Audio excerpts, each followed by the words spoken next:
today's practice? Well, today was a grinder. Today was a long practice. We covered a lot of situations. It was the first really hot day we've had. It's always hot here, but today we got the temperature up more than it's been. So this whole week is going to be a great week for us in terms of that, working our conditioning. But we did a number of things. We worked heavy emphasis on some of our 2-minute situations. We worked on 4-minute, which is at the end of the game when you have a lead and you're trying to kill the clock. Defense is trying to get the ball back.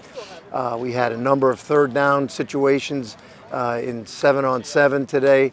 So really it was a very complete practice in terms of hitting a lot of different situations that are going to come up during the course of a game. So it was, as I mentioned earlier, it was a grind. It was a hard day, but the players pushed through it. And you know, we had the scrimmage Saturday, but Friday night was a kind of a walkthrough. Scrimmage wasn't as many plays as a normal practice for everybody, and then we had a couple of days off, so it was kind of like getting restarted again. But I think we came out of today with a lot of positives, and we'll continue to work throughout the week to get ready and get better. What stood out about the 2-minute defense today? Excuse me? What stood out about the 2-minute defense? You mentioned I think we did a good job when the ball, they did move the ball some, but we defended the red zone area and particularly the low red zone better than we have recently. And we kept them from, they needed a touchdown in that scenario today. And most of the, we put all different groups through it. And we were able to keep them out of the end zone there, which ultimately, in that situation, wins the game for us. You know, they needed a touchdown, and they weren't able to score. So, but it's a back and forth thing. You know, offense is doing some good things. We're still in the install phase of our camp, so we have 2 more days of installing. And then we'll really back off on the installs and start to hone in what we're gonna feature in the opening couple of games. Who are the playmakers in the run game? Is it the same guys as last year, or are there new playmakers in the run game? Well, I think Stopping the run, I mean. Yeah, stopping the run. I think it all starts up front, and our guys up front. I think we had a 9-on-7 drill today, which is a physical inside run period. And I think we saw some guys show up. I think Johnny Hudson, he's been a little nicked up in camp, and he's come back, and today was probably his best day. But we're playing physical. Our linebackers are playing physical. So I think it's collective front seven with the depth that we have and the talent that we have. I think, you know, we have to be better stopping the run and setting up passing situations, because I think we're a team that has cover guys and we have ability to blitz, but in order to get into those situations, we got to be good on first and second down. One more for me. Yep. With so many linebackers, how do you get them on the field as much as possible? It's hard, but you know, in base defense, we're able to get 3 on the field at once.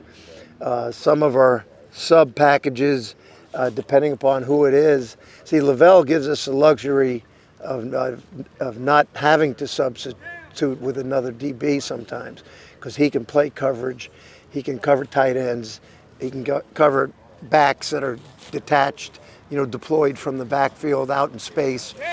But you know, the linebacking core, I think we're going to have some really good rotations early in the season where we're not going to have guys playing 60, 70, 80 plays. You know, and that I think will benefit the entire group. You know, when you do that at certain spots, the productivity tends to go up higher. So in other words, you got 2 guys making 8 tackles as opposed to 1 guy who probably would have made 10 or 12. Now you got 16 because you got fresh guys that are competing and wanting to stay on the field, you know. So I think that's going to turn out to be a good thing for us, and giving guys an opportunity to be fresh in the second half of games. Yeah. Well, then for me is who's stepping up to replace David Perales as a pass rusher? Well, first of all, a veteran in the group, Isaiah Johnson, is playing better than pass rushing better than he had last year. Devo Bridges is a swing guy for us that will be on the outside rushing the passer and as well as on the inside. He's in drill work and one-on-ones. Devo is a very impressive pass rusher. We've got some younger guys. Kamari Bailey on the outside is a talent that is coming off of a little bit of a foot, but nothing serious. So he was back out here today, but he has shown some real promise as a pass rusher. Sione Noah is another edge guy.